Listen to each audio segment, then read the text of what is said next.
Hi hello అండి. ఆణిముత్యాలు చెప్పుకుందాం.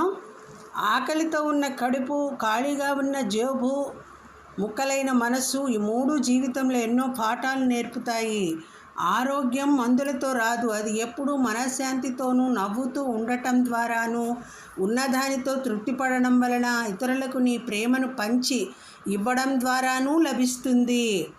నేర్చుకుంటే జీవితంలో ముందుకు సాగగలం, ఓర్చుకుంటే జీవితంలో విజయం సాధించగలం. డబ్బు ఉందని ఖర్చులు పెంచుకోకూడదు, బలం ఉందని శత్రువులను పెంచుకోకూడదు.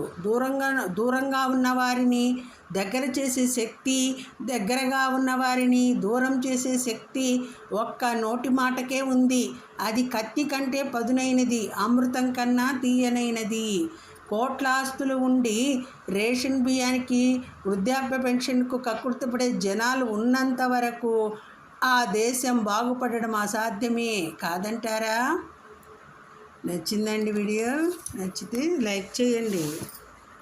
Okay, thank you all. Om Shri Sachchidananda Samartha Sadguru Shri Sainath మహారాజుకి జై.